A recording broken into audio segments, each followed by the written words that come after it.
So we've got Jimmy on the freaking show today of Jimmy Downey fame. I want to say Fish Tank Live was something that blew you up a bit, but you were on the in the content mills prior to this. In fact, I was trying to remember the other day, what was that song that you dropped? Um, Uh, a couple months which one? prior to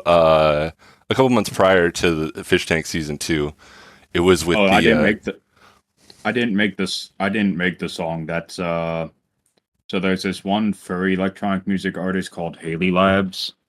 I'm not a oh furry, but they make every single genre and subgenre of electronic. oh you shot the Their video new though.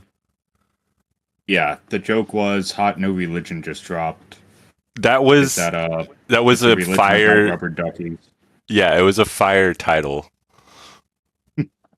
I think, yeah, I don't know, a viral esque title. Sorry, I'm Uh, still waking up a little bit. I invited you on the you're good. show because I was excited about a little sophomore project by a little filmmaker named Seth Harris, who you might describe as someone who's like sort of like in the fish tank community. But I would say that he's a paragon of the fish tank community. Oh yeah, Um, he's one of the better ones who actually focuses on making good shit he really, instead of like starting drama and weird stuff. yeah, he really has a penchant for, yeah, just focusing on his projects and being professional about it. Um, Yeah, and very nice man. ambitious. I think that professionalism comes with a sort of ambition. And I don't know. He I don't know. Vivacious maybe might be the word. He kind of goes after, I don't know. He there's a few people from the fish tank who have appeared on the show in this one. And the first one, which I was a huge fan of, the Greg movie. Um, I don't know. Let's just get into it because this is obviously a much more ambitious film. You're basically the star of it. It's basically a like a neo noir, like cyber, or what do you call it? Cyberpunk, yes, but cosmic horror is the term that some people have thrown around with Seth's Yeah, work. that it's like a cosmic horror buddy cop comedy. Yeah, yeah. Um, and it has a Uh, lot more structure and story, and I would say lore than the previous film. and this is what's been released is essentially the rough draft because when season 4 was going to get dropped and all that, we were kind of in the dark until last minute, and we figured, okay, well, since season 4 drops, then you're doing segregated part 2 right after season 4 before Blood Games 2.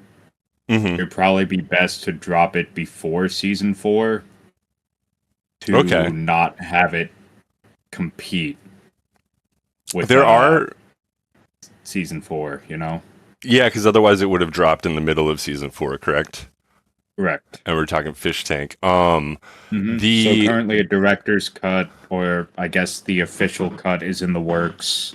Okay. Uh, because there's a lot of different scenes that were added due to time crunch, Yeah, I was gonna ask and about that actually because I wasn't sure how to dance around the issue, but I was gonna commend his effort just at finishing something. But there are sections of this film that are basically just storyboards and narration, and they address it pretty head on. so that's more so a fourth wall kind of joke.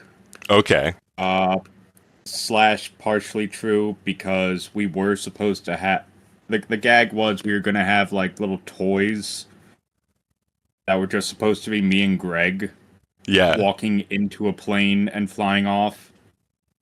Okay. Uh, but because of the so my connecting flight was in North Carolina to Montana, Uh, but since it snowed in North Carolina, that whole thing got canceled. I was stuck in the airport for hours on end.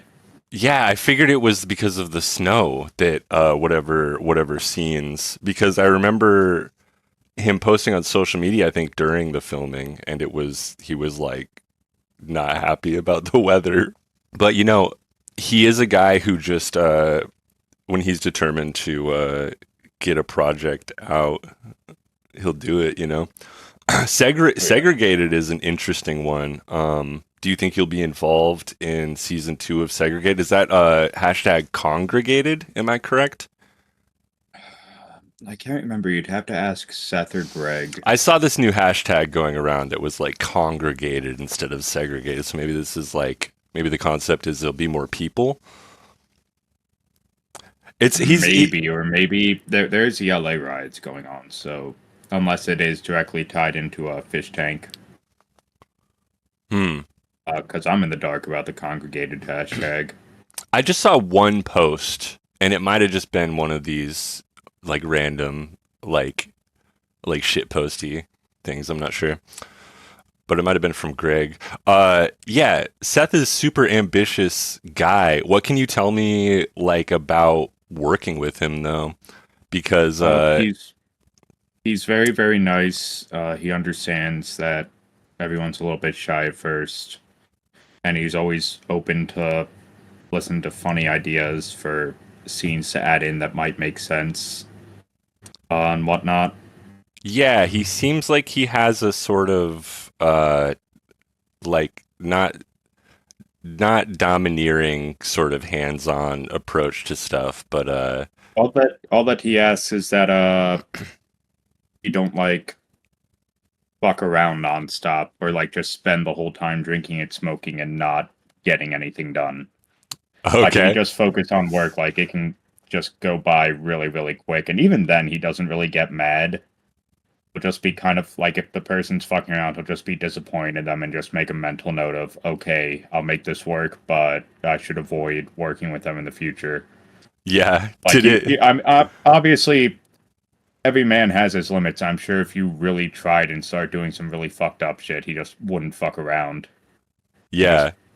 destroy you. But Did it have a no, he's party a really cool vibe? guy. I mean, to be fair, it was like It did. It did and didn't. Like when we were all filming different scenes, it was all pretty serious. Who knows Zombie and his dad worked really, really hard to deliver their lines and get their voices down.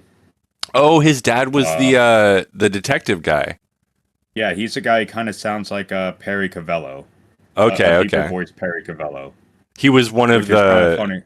Wait, who's Perry Yeah, he Cabello? uh so there's this movie called Windy City Heat, and there's this guy. I think he has brain damage or something, but it was this guy who thought he was going to be this big star, and the whole premise of Windy City Heat, which is free on YouTube now, but is they were tricking this guy into thinking he was going to be the lead star of this movie, Oh my and he still god. live streams. You know the guy like the recent clips of the guy yelling, "Stop sending me fucking McDonald's." Like No, God, I've heard of Windy City Heat though before. Hold on. it's Uh it's a good movie. You'd enjoy it. Uh, it's giving imagine me a sort imagine the of Three Stooges, but one of the Stooges is just being punked the whole time. and this looks like it's old too. Oh, 2003. Okay. So this is kind of a oh my god, he looks like Andrew Dice Clay a little bit. uh but yeah, we could talk about who people look like. This is kind of like a weird meta, like strange actor kind of. I want to say this falls somewhere between like Sam Hyde and Tim Heidecker, and then like Tommy Wiseau and that other guy. Is that an accurate appraisal? Uh, Like kind of like not like a Tom Hanks, Tom Cruise guy, and as the star of your film. Let's just put it that way. I get. I don't know. The best way I can think of him, maybe a combination between Beetlejuice the black guy Beetlejuice, Yeah, it's like and the character who's kind of like from Howard a Stern. who's like a wholesome internet spurg. Yeah. I'm trying to think of, but like you know, like not a lolcowsburg. Like he's not that much of a lolcow, or like I wouldn't even call him a lolcow because he's not even getting himself involved in like half the pranks that are being pulled on him. It Yeah. just kind of happins. One comedy, like alternative comedy paragon that I'm using that word a lot, paragon. Uh, I always point to is who's the guy from way back in the day, a Taxi, Andy Kaufman. Is that right? He was like, I couldn't tell you. he was probably mildly autistic, but like more importantly, he was like an absolute like flamboyant like character, uh, and like an innovative comedic mind. I would say there's a movie about him that I've been meaning to watch for a while. But he's the goat. He's cool. He was the guy who like wrestled women as like a joke back in the 70s. Like I said, I couldn't tell you. The Um, name sounds familiar, Windy but City I'm not Heat. I'm really gonna sure. put this on my list. Have you ever heard of a movie? Oh, it's directed by Bobcat Goldthwait. Interesting. Very interesting. Have you ever heard of a movie called American Movie? Uh, maybe. It's about this guy who is like making a horror movie called Coven, and it's like the process of him making it, and he's a character. He's a character. It's a really good movie. I've been meaning to watch that one again too. Um, anyway, to get back to the whole False Hawks lore, because we could talk about the lore of False Hawks probably forever. It has more lore than I think there might have been a reference to like the Leviathan monster, and I hesitate to say that some of this stuff is spoilers, especially if there's going to be another draft of the movie. But the question I had, The plot hasn't changed all that much. It's just a case of we weren't able to. I mean, I'm sure you saw like the audio issues and how I thought the audio there was were no pretty good. there were no subtitles underneath the Spanish lines. I kept saying, and sometimes some of the Spanish lines I kept saying weren't included. For example, Mexican short round's name that I gave him is bitch faggot, and I say to him when I rescue him that I am his new mother. Yeah. No, there was you kept on calling him Iho, Mijo, or whatever. Uh, well, no, I kept calling him puto maricon. Wait, how is that different than pendejo? Is pendejo? I can't tell if I don't pendejo know is an what offensive word or not in Spanish. it is. I can't remember what it means, but it's more like a common insult. I think it might mean It's like idiot or retard or somewhere in yeah, there. I don't know. yeah. But That's but yeah, maricon is a faggot. That's what that means. you know he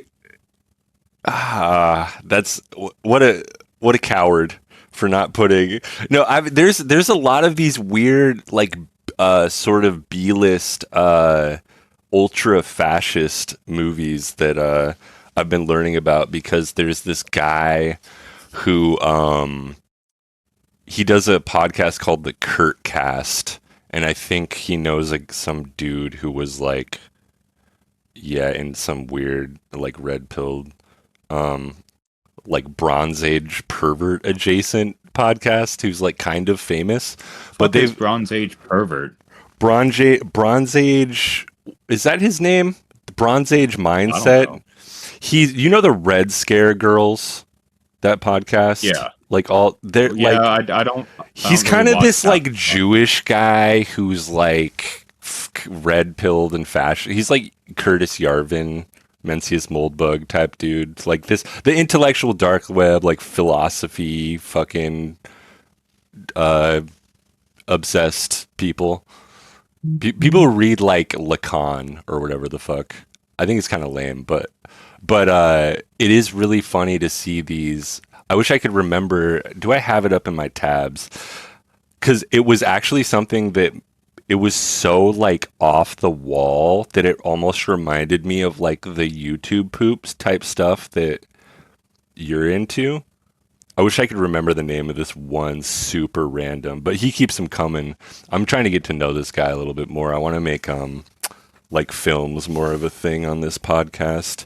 Uh, but yeah, I think that Seth has a number of political forces working on him, right?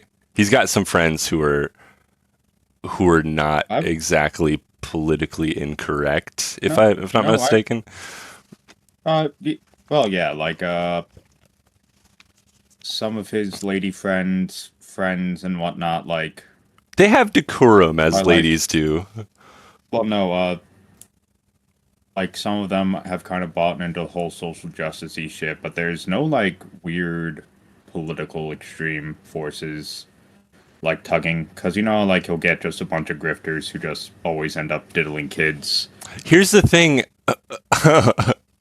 What do you mean? Like in a highly political?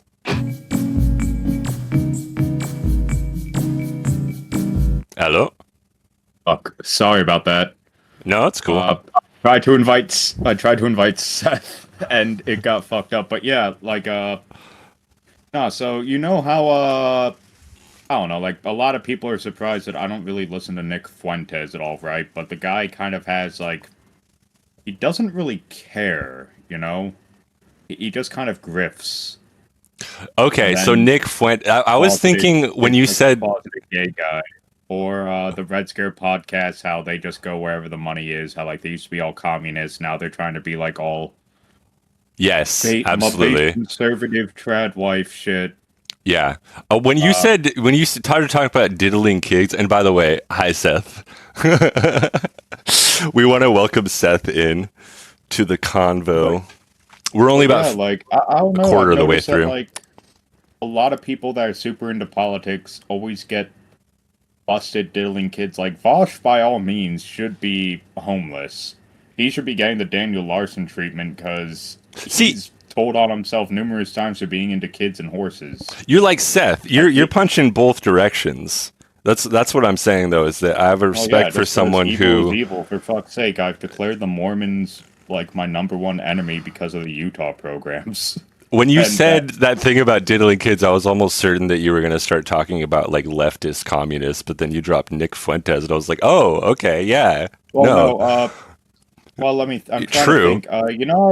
Like there are like a lot of the cringe, like Fed honeypot, like neo-Nazi things that where they a lot of them get busted as being pedophiles, or the Colorado City cult, like a lot of Mormon fundamentalists, Hmm. uh, like they can't stop diddling kids, and they're like ultra conservative, like they dress like conservative early 1900s still. Well, Nick Fuentes has said like he prefers a life of like living alone and masturbating to porn to like having a wife and kids. So take with that what you will. Yeah.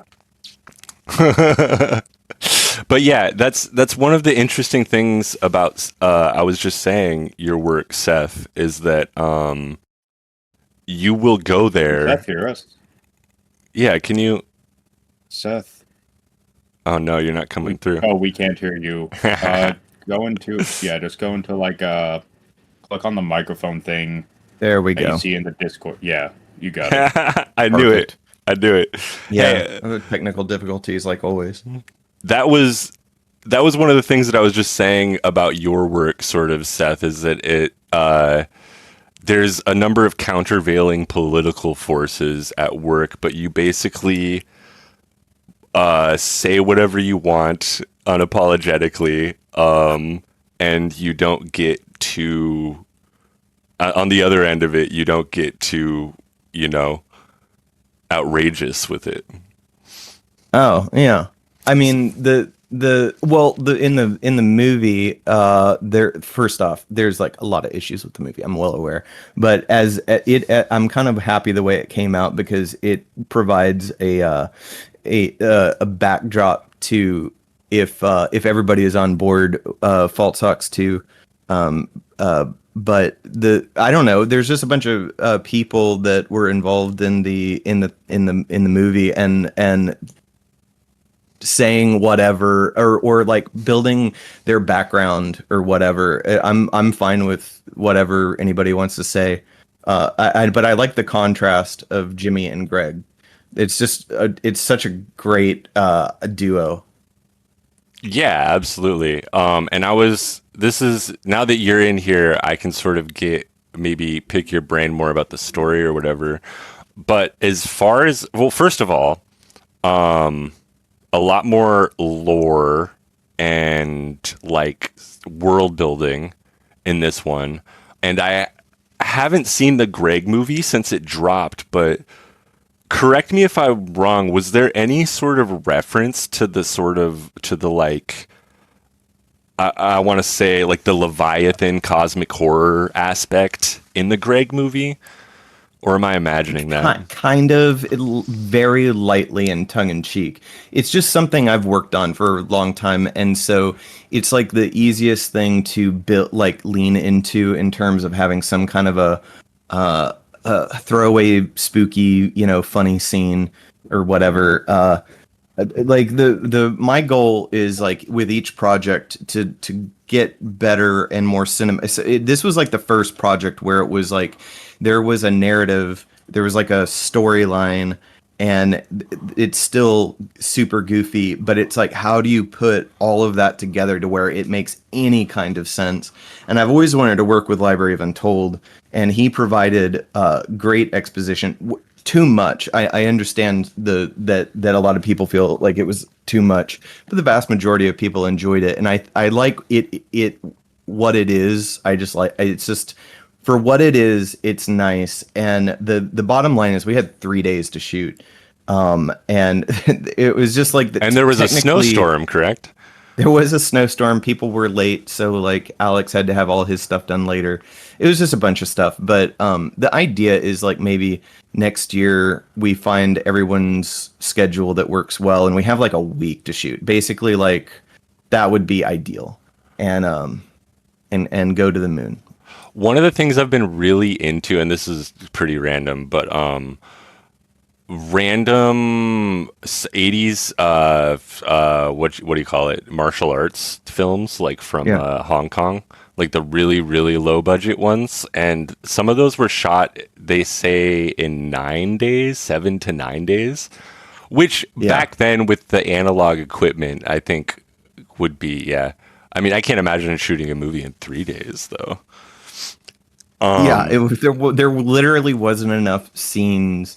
And also Megan rightfully criticizes the script. Like it was a loose outline of scenes, and it is what it is. But if we do another one, there has to be an actual script and storyboard. It was a bit chaotic. Well, the storyboards. What my favorite part of like Jimmy jumping in was he was jet lagged, did a really long stream the night before, and then was just yeeted himself across the room after like gunpowder was set off in front of him. It was great. Like it was mad respect. Like I was like, all right, this is gonna go great. Yeah. I might as well turn my camera on. Let's see here. It was a lot of fun. It's not going to work for me, actually. Seth was very kind in letting me just kind of improv and suggest silly little scenes we could do for comedic effect. Yeah, no, credit where credit is due. It feels like a more finished product in terms of plot and like story and the universe than the Greg movie, which I feel was more almost like a I don't know, like a play test for this or something. Yeah, it was like a documentary. I interpreted the Greg movie as like an experimental documentary type thing. Yeah. Whereas this like is kind of analyzing Greg, and then it just gets weird because it's an experimental movie. Whereas this is like Yoko Ono levels of experimental. Annoying experimental. False Hawks. We have a. No, go ahead. well, no, I want to get into like the universe of it, correct? Because at the very beginning, I didn't find occasion to actually pause the movie. I tried to do the thing that it instructs you to do, which is like watch it on a big screen without a phone or whatever. um, but yeah, it is set in this universe, and in that sense, it's kind of like your first. It feels like the first film that's going to be set in this universe, and so it being scrappy is it's kind of like the first like George Romero movie or something like that. I don't know if you want to get into like the sort of horror stuff that you're inspired by, but to me it feels like the first of many films set in this universe of the Leviathan, and there's what is it, Star Pillars or some sort of space station, correct? Yeah, I was very surprised by that. By the way, pleasantly surprised, because I thought I really did think it would just be the CIA noir story. I think you're referring to the orbital AC station, Correct. which there soon-ish the book will be released, the Leviathan book. And I don't know, I've been working on this for so long. It's like, well, it's really easy to write stories that drop into that universe because there's already such a really great foundation. And it doesn't matter if we get kooky with the movies, because it's like a story within the universe. And then like the serious book can be released as like on its own, and then we could just continue making silly, because the global air conditioning system is part of the book. And I don't know, I just felt like putting a bunch of lore in there was essential. But in terms of like the universe, like there's a lot of things Jimmy's character can do within that. There's a lot of things that they're I've already have like this really funny idea for the next one, but I want more I want more collaboration with the script. I want to like get like the script done and then send it around to the cast and crew and get their input. But the I don't know, like I think that the CIA for sure, but like it's way more interesting. Like if it's like Lovecraftian, where the really cool, cozy, spooky stuff is like something way bigger than you and super indifferent to you. I don't know. Sci-fi horror is like where it's at for me. But like in terms of Leviathan, like a few people were asking me if it's like this or that. It's like not anything. It's like if you shoved something as complex as a clock down into a one-dimensional world, and we can't even imagine what a one-dimensional entity would look like, let alone a 2D like Flatlander like world would look like. But imagine like just something like really complex being pushed down a dimension where we can more understand it than a higher. I think that ambiguousness is like really good for the spooky tone, because it could be something as simple as like an 11th dimensions, a dimensional being's blender, and how complex that thing is. It's like it vastly overshoots the human brain's like processing capabilities, just being a blender in the 11th dimension. So like when these people in the department see it, they start like worshiping it and creating cults, but it's like just some 11th dimensional beings blender. Is that what Leviathan is? Because there's a hint that Leviathan, everyone thinks that Leviathan is a living being, but it's not. Yeah, that's why I had him like make it very clear that it's neither alive or dead or conscious or unconscious. So it's like some sort of household appliance, probably. Yeah, it could literally be. Yeah. It's like like Hitchhiker's Guide to the Galaxy, wacky type shit.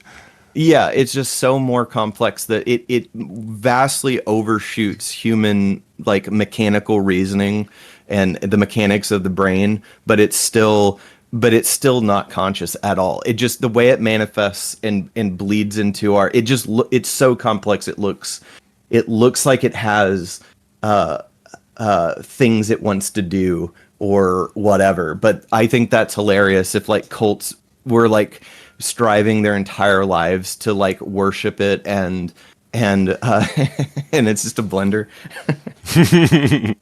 It's just a household appliance made by some British company or something. I want to hear what Jimmy thought when you like landed and got here. Like when we were just kind of like going full steam. Like what was going through your head? The only thing that was going through my head was shit. I'm very late. And then just pushing myself to film. I think we stopped filming the first night at like 4 or 5 a.m. I know I slept in for a bit, then woke up and we did some more filming, then boxing match, then more filming. Yeah. And more filming on a Sunday. Mm-hmm. Yeah. Yeah, watch out for I've got a whole bunch of alternate takes and gaffes and funny ideas that Jimmy wanted to shoot. I'll be sending it to him, and then hopefully have like a cut with more of that in it. Or we'll I don't know. I'll talk to you and we'll figure out how you want it to like roll out. But there's so much stuff. Like the behind the scenes and the bloopers could be like its own thing. It's so long. Well, but it would be cool to tie all that into the story. I'm working on like a black and white version where the audio is fixed, because when I made the mistake, I hand mixed everything, and then DaVinci had a normalization thing checked, and it just like, man, that's the only thing that really irritates me about it. If the audio was fixed in the one that's like up right now, it would be so much better. But luckily, one of the editors I told you about, who did get your message, he's an audio autist, and the other dude, Hard Tank, is like amazing at just doing AI goofs. So like if you wanted there to be there could be something sillier or even more inhuman to some scenes where he could just edit it to just have stuff go forward, like the 40 Men videos. That's all him. Yeah The infamous 40 Men videos that got me 2 strikes on YouTube for being too dirty. Oh, so you're on the brink. The Bill Cosby video that I asked you to make for me. You have to be good. You have to be good boy Jimmy now, or they're going to give you your third strike. Well, that's why I'm streaming on Kick now, to avoid the third strike. I backed up most of the videos except for VODs. Yikes! So no more VODs are privated. No more New Religion just dropped. I'll have a clean slate again come early August. Oh, they expire? Yeah, now they expire. It took YouTube. That's how Hassan Piker gets away with it. Well, nowadays, but also YouTube has a huge bias where they complain about family-friendly content. But every time I go onto YouTube, I keep seeing hentai ads. I don't look up hentai. Yeah. If it was lesbian porn, which I do partake in on occasion when I'm very stressed, then yeah, maybe there's a point to it. But it's just hentai ads and then like a bunch of Chinese AI slop ads, and it's like, what? Yeah, I don't know. I try and use the ad blocker on that crap, but apparently it's not useful on Chrome anymore. But yeah, that makes sense. But False Hawks is on YouTube, and we love YouTube for being our Google Lord and Savior. But no, since False Hawks does not feature Bill Cosby telling 5-year-olds that they get to go to Auschwitz and the amazing is there? Can we get a version? Can we get a cut for Rumble where some of those Spanish words get into? Oh yes. Well, the Spanish, the main one when you come in is in there, isn't it? Yeah. Like when you first meet him. I was translating to what I kept calling Mexican short round the whole time. That if you translate it from Spanish to English, it's just me naming him bitch faggot and telling him that I'm his new mother. I thought that I understood some of the Spanish in there, but it might have gone. I'm like, yeah, I know a couple Spanish speakers in my life. In terms of a couple things to your guys' credit, and I don't know if this is writing or what. Based on what it is, it doesn't seem like 3 days of shooting. I mean, you guys are both kind of like hedging the general like quality, but I would have guessed, it. I don't know. I wouldn't have been able to do something like that with 3 days and that many people. I think what there I am totally I know right before I upload it, I'm like, I know all the issues. There's a bunch of them, and then like 90% of people were like really into it and positive, and then the Reddit boys come in and there's like they're complaining about the exact same things. I'm like, yeah, I know, but. I think that like once I take like a break and look back at it in a few months, I'm gonna enjoy it. It's very difficult. I tried to have like well-timed jokes and goofy stuff in there that without was something, taking away from a couple things that were written. Well, when you're looking at like an hour length like cut for like a month, it's really difficult to like figure out timing or like what like it doesn't make like the thing you're trying to do. It's so hard to judge and time it right. I think the next one I'm gonna do like an assembly cut, and then I'm gonna have like someone come in and like help out like nitpicking, and I also want to do like Greg, Jimmy, like Who Knows Zombie, like everyone just we have like a premiere a month before release, and everyone does their notes, and then we just get a product that everyone it feels like really streamlined, and I think that's the best way to go forward, because I just don't want to say too much about like because never mind. There's like a really good idea, and it's really you don't want to spoil there's like it. a couple really good. Yeah, I don't want to like just let the cat out of the bag too early. But. Interesting. Well, I was gonna say, and my second point here is that there were some good jokes, but on another note, I'll get to that point real quick. But on another note, the experience of watching the movie felt somewhat interactive to me as well. The way that it does, you do use. By the way, who drew the storyboards? Oh, Scribtank! Shout out Scribtank. Okay, they're pretty well done. Oh yeah. I was thrilled that he wanted to work. And then there's like. Alex is another fish tank contestant who appears in like the first scene and a couple other scenes. He's kind of like a narrator in the beginning, and then you get Library of the Untold, and then suddenly Jack Finneson.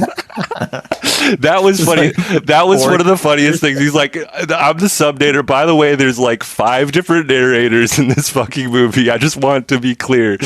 And his head just pops up in the corner. That's a pretty good recurring gag. The other thing that made me laugh really, and there's no way that this wasn't, I don't know who wrote this line, but when Jimmy said that he's eating cyberpunk noodles, that made me crack up. That was like after the fact. I can't remember if that was in the script or not. But we're gonna have like a False Hawks companion guide release in about a month. See, there you go, interactive. The script will be in there. I don't remember what's on it.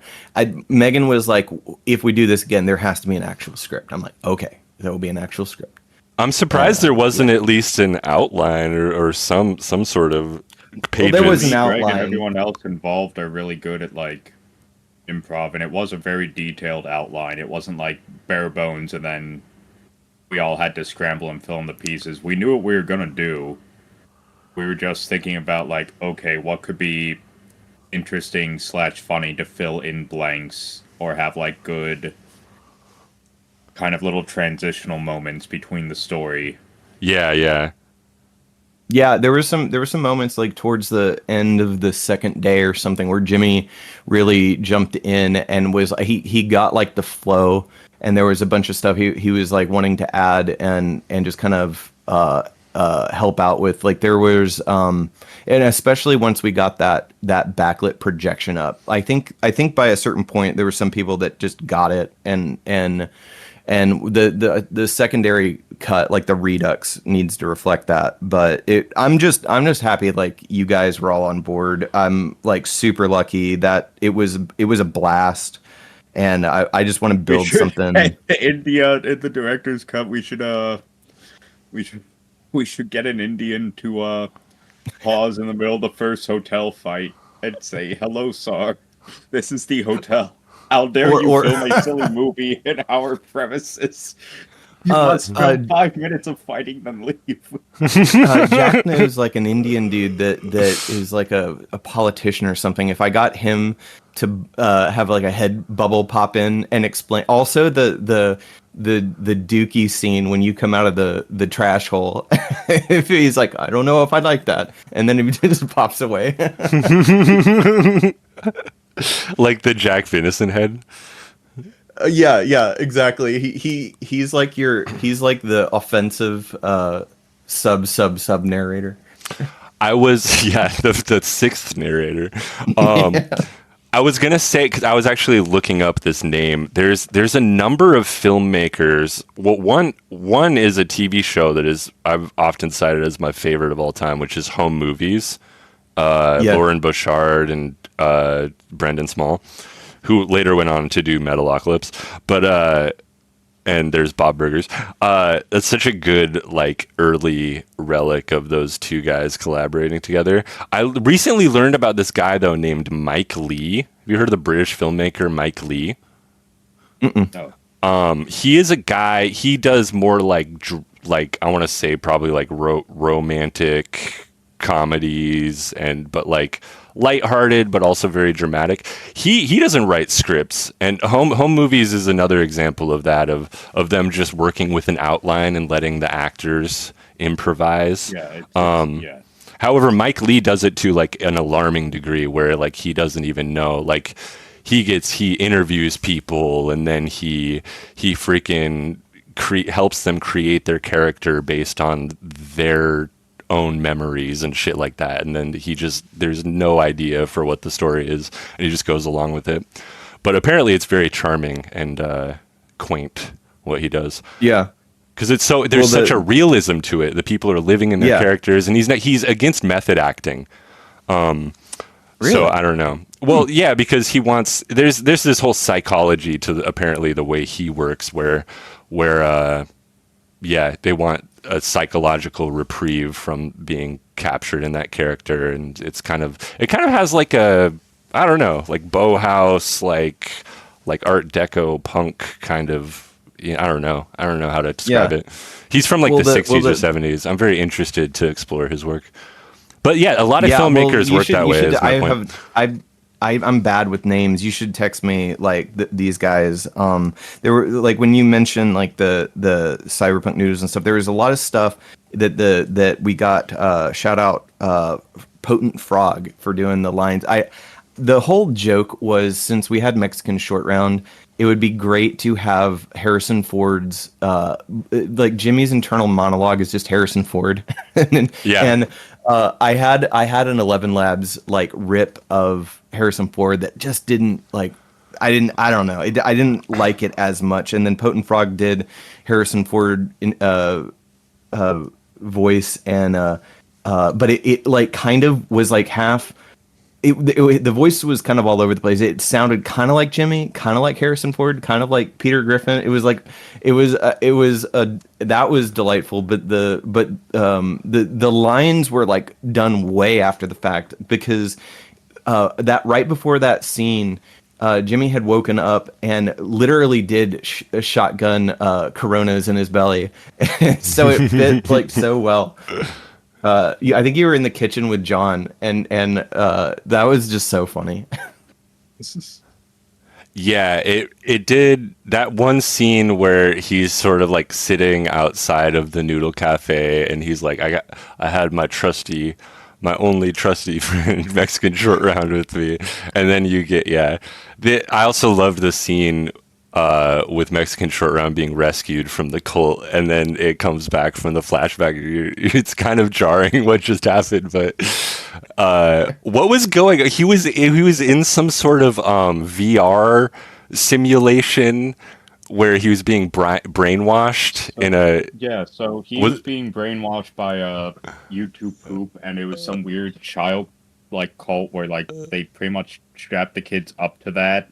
Yeah. And like, you know, starve them, torture them, but just make them watch YouTube poop nonstop to try to contact the Leviathan. It like, reminded me of like my understanding of what Seth described. Okay. Yeah, but I was trying to because it's based on the Leviathan. Yeah. All sorts of people are misinterpreting the blender. Well, I sent some stuff to Jimmy for the background of his character, and so we worked in him saving like a kid from a cult compound raid, and basically the cult was trying to do a bunch of like department scientific studies to like get more info on Leviathan. Then there was like a program in there where kids were being, because you got to understand it's like part of the same cloth later on that was like trying to open up the dimensional vortex with a golem baby in a nuclear explosion. So it's like imagine like something starting with MK Ultra but like ending with some like black budget thing that doesn't even have a name. Like I don't know. And this was sometime in the universe, it's sometime between 22, which I think is when False Hawks takes place, is that right? No, so the opening is like in the 20s. That's just the backdrop of the guy prior to the Manhattan Project, correct? Yeah, I don't know. If I had to guess, I would say like False Hawks is set in the late 80s, early 90s, or something like that. Like when you see Greg but as far as this portal to the seventh dimension. That was with the nuclear explosion. That was the 20s, and then what they were doing with Mexican Short Round was just like an appendage of this grand organization that was doing stuff, and it's just kind of evolved into psychological experiments on kids in a big compound. Jimmy rescues one of them, becomes Mexican Short Round, and there was going to be more in this. The way everything was shot, like we got kicked out of one hotel. That's why there's two scenes of a hotel. There's two different hotels in the shot, but there was more to John's backstory. So like John basically was affected by that night because you can see him slow-mo run across with like a baby in the fire scene. Like later on, he's just like in his entire life since that point, he's been plagued by like these pillars of smoke that are like following him around and whatnot. And he decides to follow it, but like that's his link to Jimmy, and then he goes in and rescues them with the interdimensional puppet fight. Yes, the climax. As much as it feels like a free for all, the puppet fight as the climax felt like where we were headed. There's a lot of things where I'm kind of like studying like film writing myself right now, and one of the things that someone recommended to me is to not worry so much about these heroes' journey, monomyth, like whatever, all these different grid like heuristics that people have written for how to do it. The main thing is to just have a thing and then have it pay off, like have a reference to like a thing. And this can be as simple as like the vacuum cleaner in False Hawks. You know what I'm referencing? Like, I don't know if that's what you're talking about when you're talking about two different hotels, but there's that scene where it's kind of like the first scene with Jimmy and Greg together. And there's the sound of a vacuum cleaner in the background. And then later, you actually see the vacuum cleaner, and there's a couple more examples of that. Yeah, I'm surprised anyone noticed the vacuum cleaner. Like for example, when Greg goes to get the Calypso lemonade in the convenience store, it's like you knew you wanted to see more of this Calypso sale.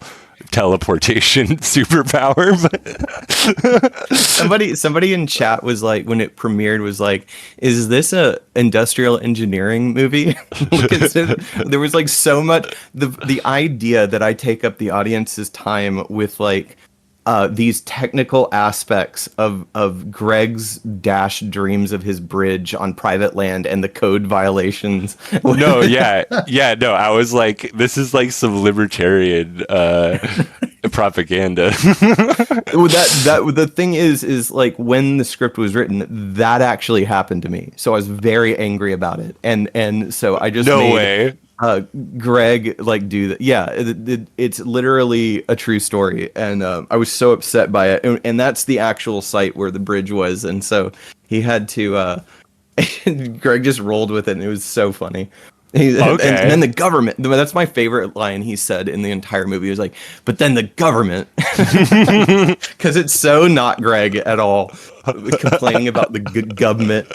The cyberpunk noodles. It's insane. I will be right back. I gotta go get something for someone. Let's turn the conversation to Mr. Downey. Okay. So yeah, what else have we got going on? I was gonna say that the raid on the cult compound felt like a Jimmy contribution to the writing. No, that was there at the since the beginning. My main thing was so you saw like the end credits. One thing that's supposed to happen is that each time they described a body that they find, or just go through the slideshow, just horrible bodies, you're supposed to zoom in on what it was. It's like, horror corpses made with AI. And Okay. that ending scene where I just make like a bunch of different noises and then end by screaming and putting the gun in my mouth, that was supposed to be in reaction to each corpse. Me just playing with the gun in the chill room. Kind of just going crazy like a shonen anime character. Kind of, sort of, just being silly. I think there are a few more walking cycles. One that breaks the fourth wall. Me in the middle of the fight getting teleported to just the actual movie being made and then just being confused. No, that was. It felt like there was a lot of breaching of the fourth wall, and that at the end that was almost another instance, actually, of like something paying off, like something building up and then paying off, because it's almost like you're wondering if the filmmaker is going to address like the storyboards and all that sort of thing. And he at one point it goes beyond just the Library of the Untold going, oh, we're doing narration here and storyboards, and it's just Seth in front of the editing computer with the project hub, and he's like, yeah. I'm another, he's like the seventh narrator now. But yeah, brilliant sort of interactive experience set in this universe that, yeah, now that I think of it, say the bright side about, I think it's also just kind of a meta gag, because some people forgot that I told them that it was going to be kind of like a H.P. Lovecraft meets buddy cop parody movie. The nice thing about with the main antagonist being like interdimensional beings is that it kind of just gives an excuse to keep breaking fourth dimensions. Because you could easily autistically reason it as, oh, well, you see, because they're fighting these fourth dimensional beings, the movie itself is not consistent with what person or dimension it's being told. The higher dimension is the plane beyond the camera. Is that kind of like what you the idea? Well, no, I'm just saying, like, it's kind of funny that as these fictional characters interact with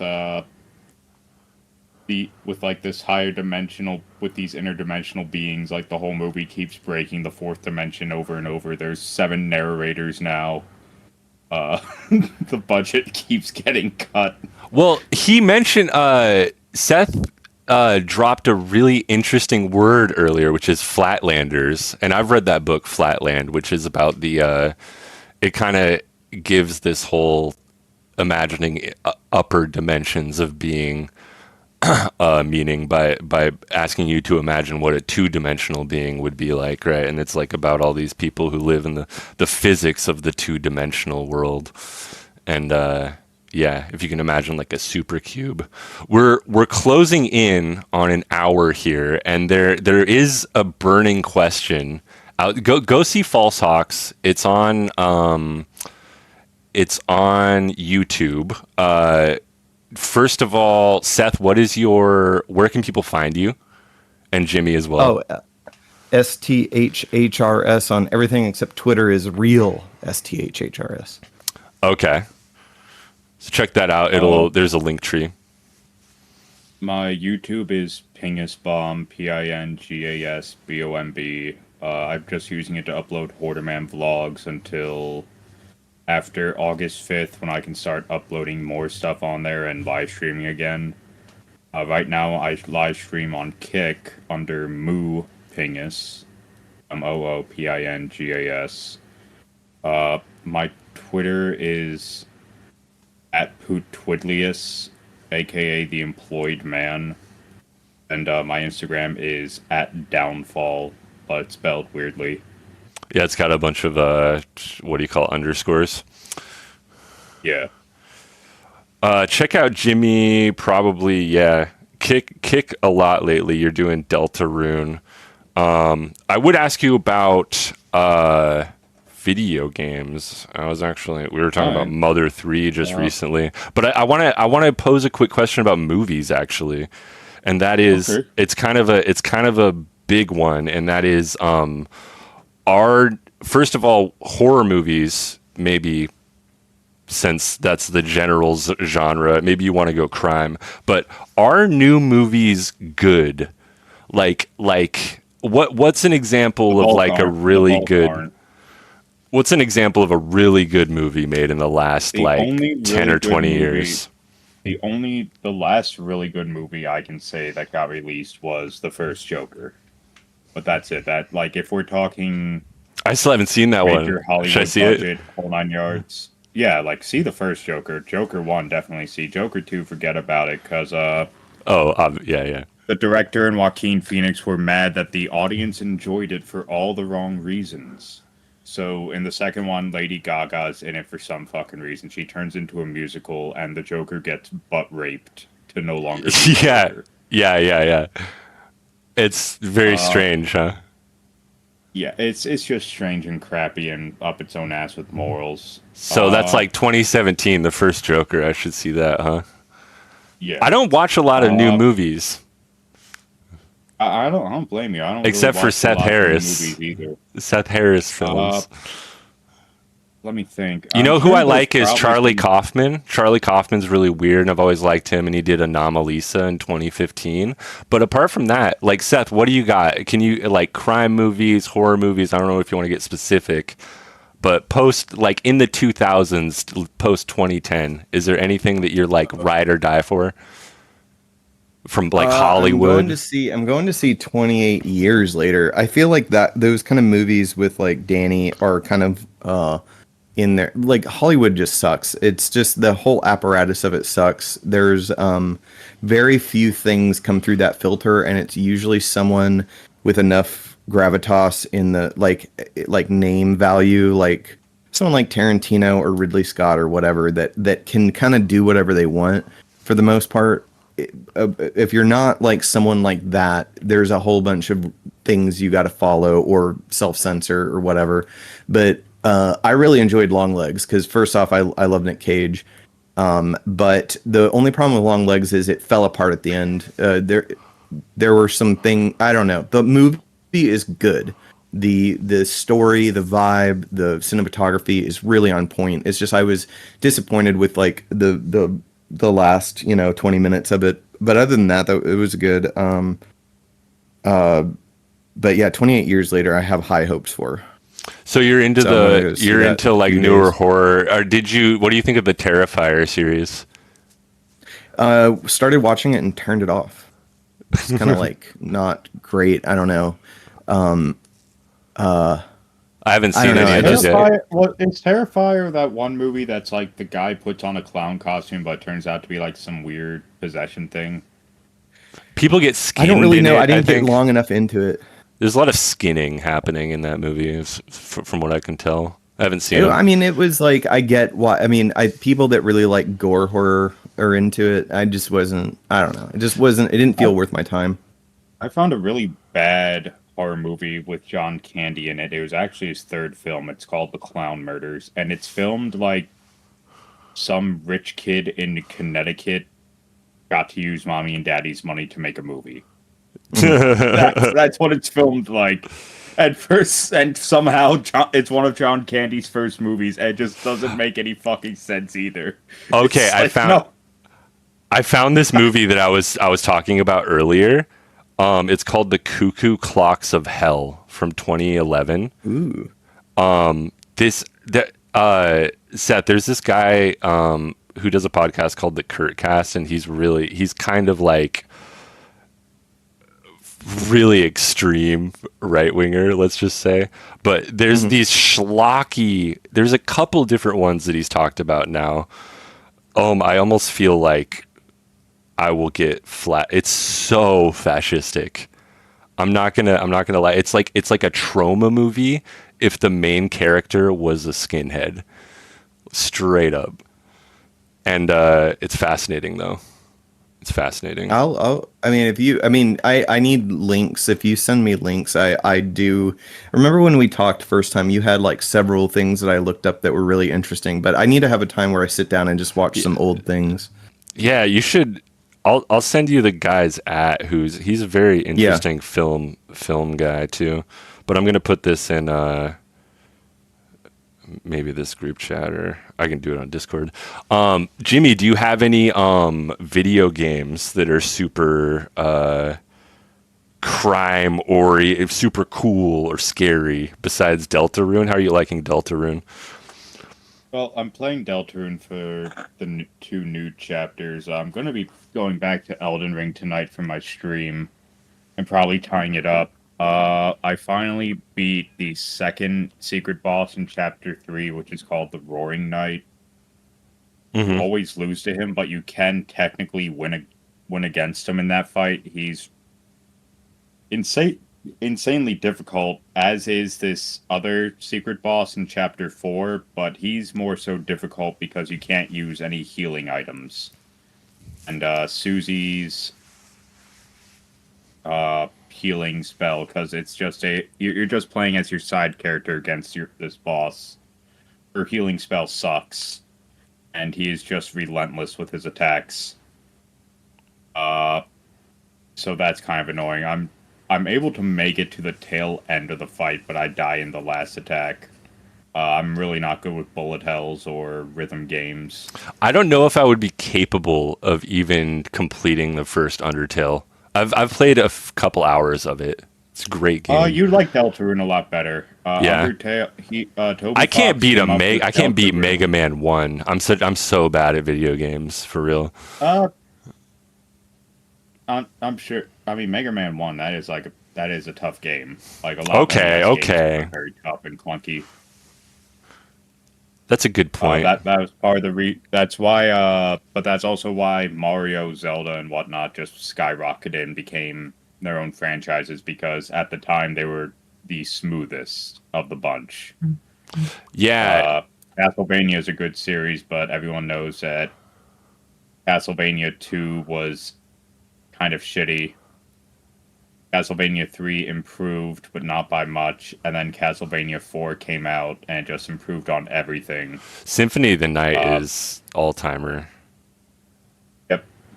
And Symphony of the Night came about because the Nintendo 64 versions of Castlevania couldn't really handle what was put into them. And also, that's when Nintendo started having weird limitations. Like, if you were a third-party developer, like, it couldn't be too gory or something like that. It had to be, like, more kid-friendly. But that was kind of a stupid idea. Because, especially when you look at, for example, the original Clock Tower was released on Super Nintendo. That's considered the best That's clock so tower crazy. of all time. That's crazy, actually. Harvest Moon, too. Mm-hmm. This feels like the middle part of False Hawks, where Greg and Jimmy are just discussing Sly Cooper for. Seth, are you into bath salts? are you big into gaming, Seth? To a degree, I think the deck is like one of the best things invented in the past like 15 years. The Steam Deck. Yeah, because you can get EmuStation on it, and I've just now been playing with that because I always skipped and wanted to play Twilight Princess. Oh, And I just it started runs- that recently too. Yeah, it runs flawlessly on EmuDeck, and I also put in 007 from Russia or whatever the Russian one is, where they made that GameCube game, and it was on a few other platforms where it's Sean Connery. It was like late 2010 or like 2008ish. It was released or something, and then I'm big into Dreamcast. Like I've got a modded Dreamcast over there where I don't have to put any discs in. I just have the entire library. I see a and it's all PS5 hardware. back there too. Yeah, and I wish I hadn't bought it. There's like nothing on it except for Demon Souls Remastered. There's just nothing interesting on it to me. I'm a big FF fan, and I even like number 15, so I'll be all about 16 on that. I might get one eventually. Camping with the boys simulator. Yeah, road trip simulator. Yeah. But I don't know. I what I've found out is that I like really old stuff. I mean, I was hyped for the Oblivion remake, and I got Ooh, like, I might decently play that. into it. I might play that. Yeah, it's good. It's good, Yeah. and they're finally releasing patches for it. But modding is where it's at for me. Like I've got Morrowind, because Morrowind you can stack spell, you can like enchant anything, and like do just things that like are crazy in that. You can have like a levitation belt. You can enchant any item, and you can also double up. You can have like enchanted robes under armor. You can like stack all kind. It's just wild the amount Crazy. of freedom that Morrowind gives you. People love And to it break games, I find. Everywhere in life, in all instances, Yeah. people are just breaking games. Yeah, Whether but it's even speedrunning if or- you play it unmodded, you can do all these crazy magic stacks and finally like run around at normal speed. But there's a mod pack that I'm using right now that has like over 600 mods in it, and it fixes everything. It's beautiful, and that you just cannot beat. They're about to release Open Morrowind 49.49, and that will enable Lua mods, which is a completely different thing, and it will AI all of because you have to read a lot in Morrowind. And finally, there's going to be like actual dialogue that you can listen to rather than read like a book every time you do a quest. But Yeah. that game, man, Morrowind is just tops for me. Okay, I think I might have dabbled in it. One of the early, it might have been Oblivion or Morrowind. I've been dabbling in it. I have been exploiting the system where if you can cast to lower a particular level of yours down to like 0, but that makes the training cost only 1 gold when it hits you. Oh, And so you use that to just level up whatever skill infinitely, Oh damn! and then just run to the Cheesin'. next place. And then just run to the next place, so that way you can just level up really, really quickly. The reason why I avoid streaming it is just because if I'm live streaming, the second the game turns on, I can't click off of it. yeah. It's something. It's just that old of a game. It's also a headache to get it to open in the second tab. There's even some new games like Intravenous, which is like an Eastern European Hotline Miami. Where he plays this vigilante just taking down entire drug organizations to avenge your brother. With a bit more realism added to the mix, where stealth is very important. Whatnot. Yeah.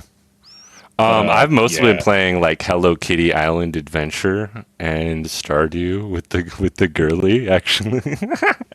No, I've actually been looking at Phantasy Star Online, and I was thinking about playing Second Life just because virtual spaces is kind of. I'm always obsessed with the idea of a virtual space. Bother people You should try to bother people in Second Life like Daniels does. Yeah, I've seen some videos on YouTube of people being kind of. You can be a friendly enough troll. It's like prank calling people. It's pretty funny. It's really easy. It's really easy too, because all you've got to do is like just smack their ass, or like I do get VR system. All you gotta do is smack their ass. No, Yeah, it's it'll have to be in kick, but I'll be able to just get kicked out by just walking into people or like just smacking them in game, and then they're gonna claim Phantom Sense. you gotta And start know. saying, why do you attack me? And I'm just gonna say I need to kill. You gotta know when to stream to Kick and not to YouTube. But yeah, maybe Yeah. we'll meet again on Second Life.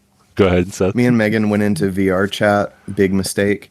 Oh, yeah. and it was like there was like a 1930s Mickey Mouse.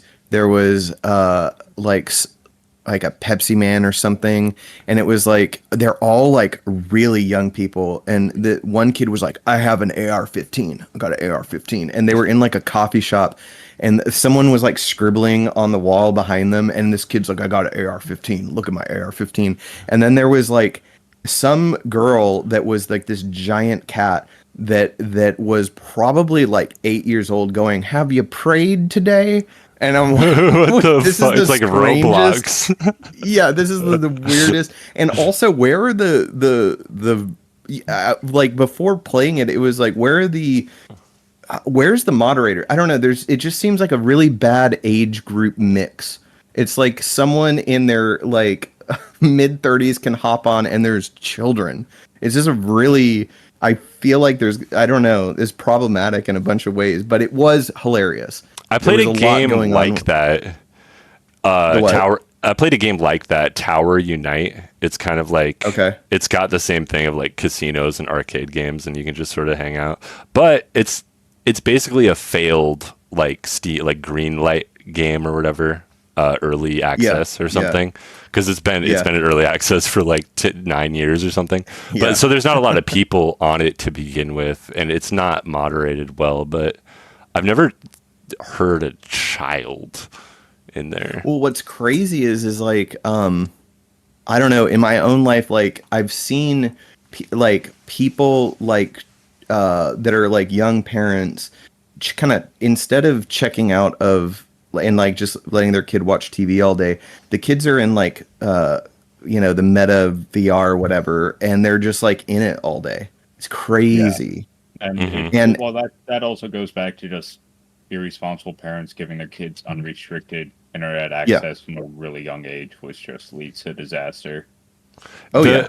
The parents clearly don't understand the contours of the seventh dimensional blender. Yeah. Do forgive me, fellas, but I do have to get going to Hoarder Man's now. Yes. Check out the It's good Hoarder seeing you. Man's blogs on Jimmy's channel, folks. Thank you for being with us. Yeah. You're welcome. Thank you guys for having me. Yeah. Love Yeah, y'all. man. See you later. Good seeing y'all. See ya. Bye. Bye. Yeah, I was gonna wrap it up. Got a good hour of. I wanted to get a little bit off topic towards the end there. Is there anything Yeah. else you want to plug? Anything coming up? There's Segregated No. Part 2, right? Yeah, that's true. We're doing Segregated in like, it's going to be right after season 4. If anyone doesn't know, Segregated is a another sort of scuffed reality show, a Seth Harris production, but it's starring notably Greg. Segregated. Yeah, well, it's Greg's the main guy behind it. I just host and provide any help I can. He does like so much legwork on that. It's crazy. He has made OBS do stuff that I did not know you could make OBS do, like the camera stacks, the source stacks. There's like plugins and the switchboard where like someone is switching that entire time. We like kind of did shift rotations, but finally, Dog Ain't Dead Yet on Twitch. He just did the rest of the show. He just locked in and was like staring at the screen and hitting like buttons whenever anybody went from one room to the other. But Greg has just been able to pull off like stuff I just didn't know you could do with like I don't know, consumer hardware, and it's really impressive. And he also is really good with like networking and making friends and getting interesting characters on the show. So yeah, last one, Segregated, was hilarious. It was just Greg, and he was by himself being tortured for like 8 days. And then Congregated is going to focus more around some interesting people that are coming in. It's going to be like a 4-person contest kind of thing, and Greg is the host. And I don't want to say who's in it, but it will be really cool. I don't know if he's made that public yet, but it's going to be really interesting. And this time we're going to open it up to YouTube. He's decided that YouTube is really bad about streaming. Like if like a Nerf gun that looks a little bit too like non-toyish, they will just block you for 24 hours.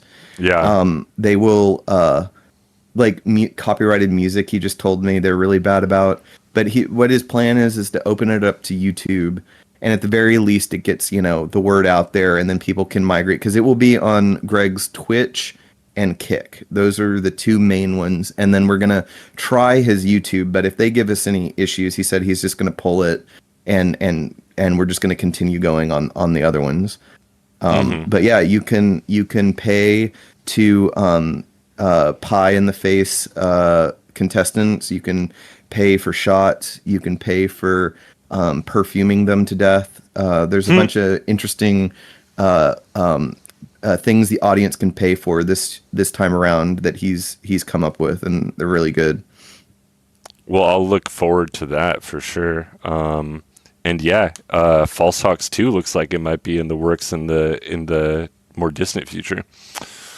Yeah, well, I would love to shoot next May. I don't know. It's like I think this time around I'm gonna like not release too much info on it until like a month before it actually drops, because we were promoting it like 5 months ago, and I'm hoping to shoot it like probably, let's see, maybe April of next year. And the only thing I guess I can say is we're going to the moon. It will be on the moon. Oh, wow. And there's going to be some... I like the idea of like immediately doing a sequel, and it's like False Hawks 2 in space.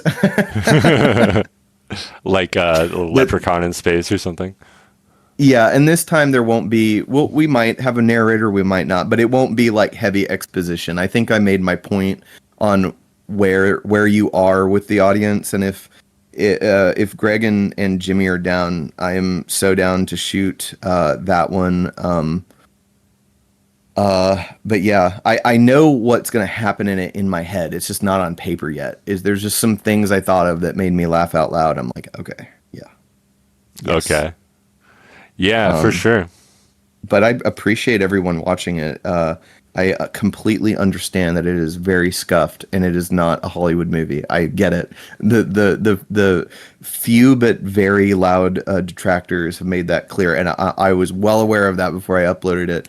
And it's going to be, I still want to kind of, the next one will be more cinematic and less internety, but I still want like kind of like the internet style in it a little bit, because I think that there's like a really interesting, like, okay, remember, I think you and I are roughly the same age. It's like when YouTube first came around. 2006, Time Person of the Year. Yeah. Yeah. I like made a YouTube account like in 2007 and just made videos with my high school buddies, and there was this freedom of like you could just do whatever you wanted, and the people tuning in knew what it was. They knew it. What they weren't gonna sit down and watch like a Denise Bellahue movie or whatever. Like it was what it was. It was a product of its time and like platform. Mm-hmm. And I feel like a little bit of that is kind of coming back lately, where everyone's like really dissatisfied with going to the theater, because you go to a theater, they're all chains that basically represent Disney. It's like Marvel and Disney are what you get when you go to a chain thing. And then if you're lucky, you get like an interesting semi-independent movie that is kind of okay or whatever. And A24 was interesting when they first started doing things, and then they just went like totally a different direction, and those kind of suck now. But Yeah. I still wanna harness like cinematic language more so in the second movie, but also elements of like the internet all over it, like fingerprints of the internet all over it. And I think that's what's most entertaining. And it also frees you up in how you tell a story.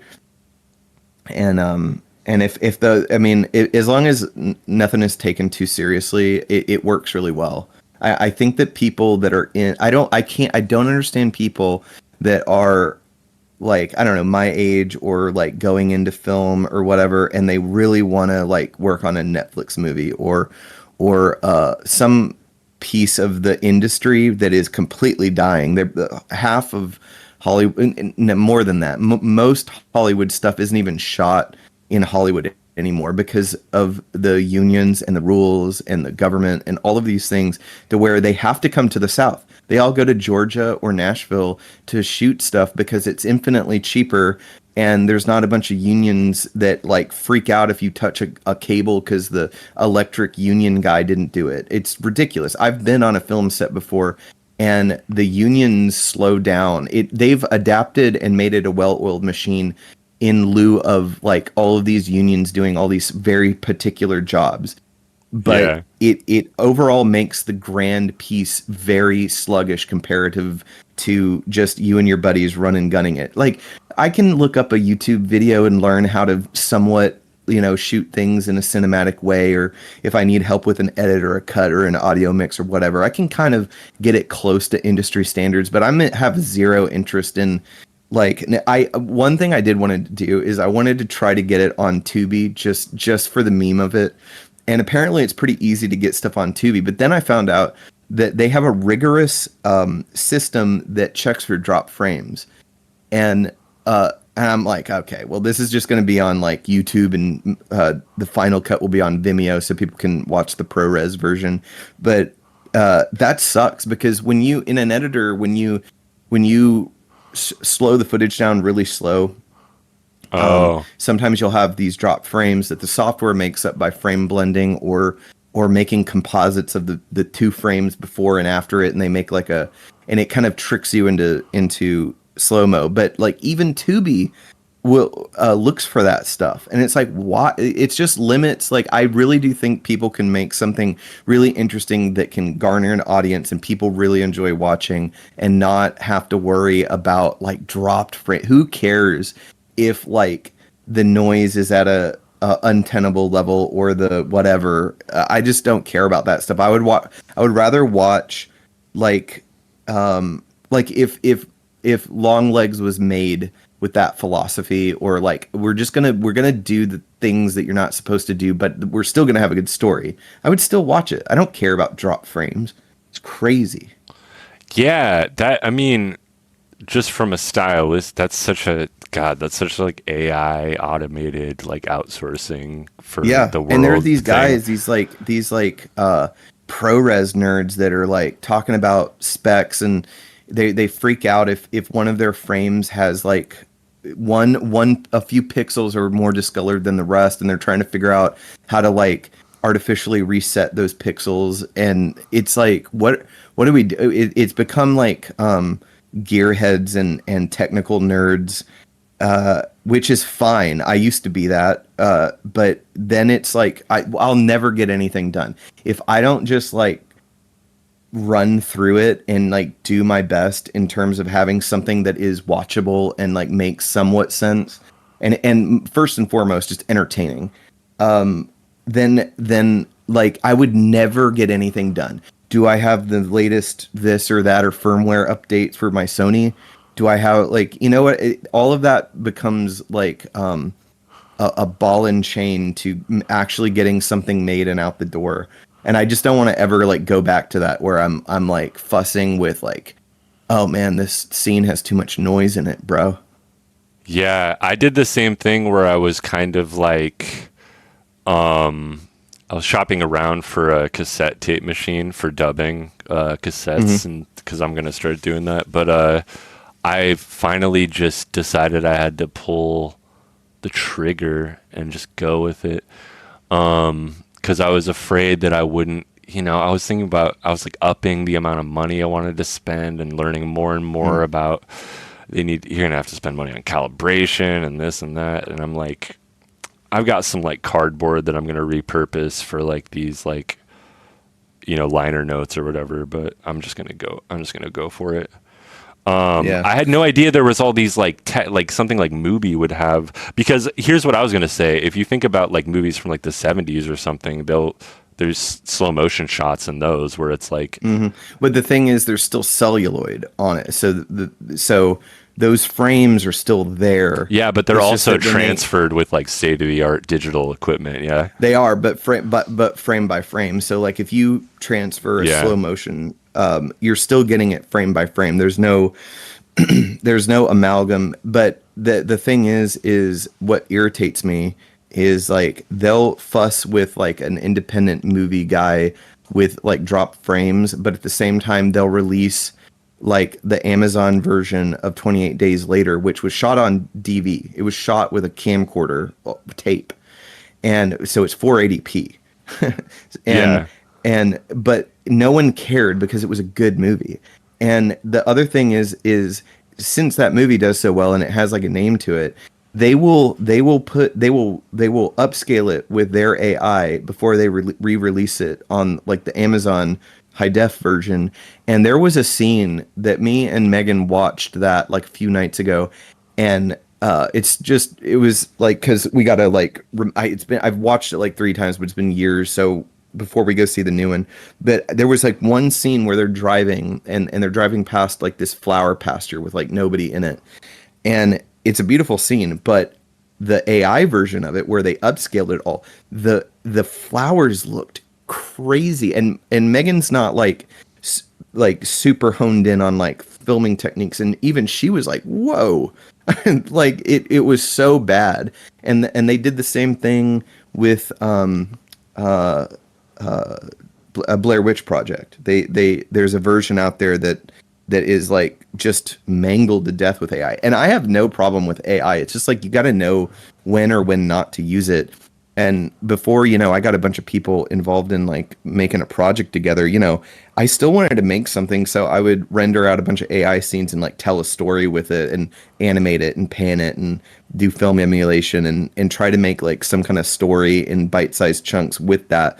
But now that I've got like people that are willing to just jump in, it's awesome. And that you don't have to rely on that, or I would rather have like the plane landing in Heatherwood Hills and Fault Socks. That was AI, but I would rather use that where it's a prompt that I create and I tweak, or I choose the starting image and I tweak all these parameters and just do it endlessly until there's a shot I like. I would rather use that AI version of a plane than like go buy stock footage of someone else shot. Yeah, that's. So I think that AI is fine. It's almost the more creative option in a way. In a way, yeah, it is. I do think that. But then there's like all these people like AI slop. It's like, okay, well, first off, why don't you make a movie? Why don't you like make something? And also, why don't you like there's like a million ways to do this or that. Okay, well, you financially pay for the voiceover, the narrators, the voice actors, the actors, schedule all them to fly to you and like try to. I mean, I'm just glad that I did it because there's so many times in my life where I like wanted to make something and like had all these big ideas and just never did anything with it. I'm just glad it exists, and the next movie will be just that much better. Yeah, you kind of just gotta grab life by the horns. I'd say grab life by the horns. It'll grab you by yours. Yeah, yeah. But I'm happy with how it turned out. And then I'll make the Redux version to fix some of the things I don't like with it. And then Jimmy's got some unused scenes that me and Megan are going to go through and see how we can technically plug it in to where it still makes sense. And then he's also going to be using those and maybe uploading like bite-sized chapters. But I don't know, it's cool. It's like a little universe that we get to like play with and grow and make it its own thing. But The yeah, False I just Ox like universe in the 80s Yeah. between the alternate history nuclear yeah portal. I love alternate history stuff. I love I want to see I more lo- of the space station stuff. Or the AC. It's actual air conditioning unit. it's an air conditioning unit Oh, that's gotcha. hovering above. Okay, yeah. It is a space station. When I was doing like all the little scenes for like my own story, there's a bunch. If you look back on my channel to like the chat or fragment 1 through 4 of the Leviathan stuff, the AC orbital station looks a lot different, but I just thought it was funny in the moment to just like Photoshop an actual air conditioner unit that's hovering above Earth. Yeah. But yeah, no, the False Hawks will rise again, and we'll be on the moon, and the orbital station. And the thing is, it takes place like 44 years before, so we might have to put Greg and Jimmy in like old makeup and astronaut suits. Okay.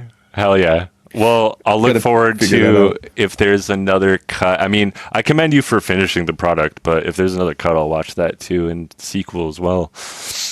Thank you so much for Thanks, man. Thank you. coming through. Yeah, we should. I we got should, all my we should hang- we curiosities should- scratched. There you go. We should hang out more often. We back when like I don't know. I was doing more podcasting and stuff, but we gotta. I'm trying to do digitally a little hang out bit more. Yeah, maybe we can get on Fantasy Star Online or some shit. Oh yeah. I gotta figure out how to. I know the guy that helped us out, Morgan. He plays? He He plays PSO? Yeah, he does, and he has like a server set up or whatever. I have it, but he plays with Dreamcast, so like I don't really know how the adapter. I have the online thing, but I don't have the adapter for Ethernet. So I don't know. At some point, me and Morgan should play or something. Yeah. Hell yeah. I don't have a Dreamcast, but it is on my bucket list. Yeah, well, you should go on Etsy because there are people that sell modded units. That's how I got mine, and you can just fire it up because since you're not emulating, everything runs just like it was on the Dreamcast, except you're going through a micro SD card. So you literally can put the entire Dreamcast library with GDMU, whatever they call it, and then I've got like a wireless controller that who makes this? Hold on. 8-bit though? Yeah, there's like you can kind of see it hanging right there, and you put your memory unit in that, and then the rest of it is wireless. So that's like a huge upgrade because the wires for the Dreamcast are, I just didn't have one like at the time that it came out. Otherwise, I would be super nostalgic. I'd probably own one right now. But yeah, I didn't either. I had one a little bit later on, but I have like fond memories of like friends having it, or like you go over and play N64 GoldenEye, like deathmatch. Pound for pound, I think the titles are high quality compared to other. They're really good. There's on a average. There's a very Sega feel to like almost every game on the Dreamcast. It's like a time capsule, but they're really good. There's like Sonic Adventure is like one of the best Sonic games ever made, period. And then you've got like Code Veronica and things like that. But yeah, for sure. Space Channel 5. Oh yeah, Power Stone 2. Yeah, basically I'm a big RPG nerd, so yeah.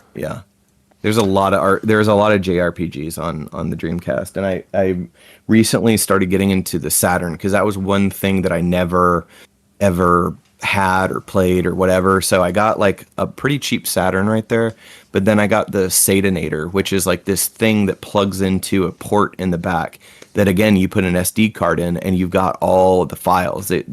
It's just really cool that we've gotten to the point where you can modify old hardware relatively easily and play all kinds of games. There's this game that is like a roguelike, and it's called Baroque, and it is weird and really cool. I think I've heard I gotta of it. get back into it. Yeah, the Baroque for the Saturn is wild because it's like post-apocalyptic, and there are like these alien angels, and you have to go through. You're basically going up this spire of a tower, and each level is like a floor of it, and it gets increasingly harder, and you have to like pull this sword out of like a fallen angel's eye and like save Earth. And or I think your girlfriend was kidnapped by like some fallen angel or something. It's very that kind of thing. Yo, And, this is crazy. I had it confused yeah, with another similar title. Well, the graphics are really Siberia. interesting. Like it feels like you're playing the first. It feels like you're playing the first Silent Hill because of the draw distance. It's fully 3D, and you interact with the D-pad, but all of the characters are like Doom characters. They're like 2D sprites, and but there's like this crazy creepy fall off. It's a very atmospheric game, and I recommend it if you like roguelikes. Yeah, for sure. Cool. Anyway. Well, I'm going to get ready for the day. Thanks again for being with us. And thank you. Yeah, we'll talk soon. I'm going to try and get this. This was recorded the day before it was released. So we're looking at the 11th. It's been only we're in the first week of False Hawks, so go check it out. I really wanted to, full disclosure, it was my idea to have people on here because I'm just kind of excited about the movie. But yeah, I was really excited to talk to both of you guys again. First time, really good just talking to you. really talking to Jimmy for that long. It was great. Yeah, Jimmy's a cool dude. I'm very lucky that like Jimmy, that Alex and Greg and John like were willing to do this. Like it's pretty crazy that they were willing to do that, and I appreciate all of them for just jumping in. And we're entering Yeezy season. It's going to be Fish Tank on Thursday and beyond. So I'm sure we'll talk. It's crazy. Yeah, we will. All right, man. Take it easy. Thank you again. Have a good day. Thank you. You too.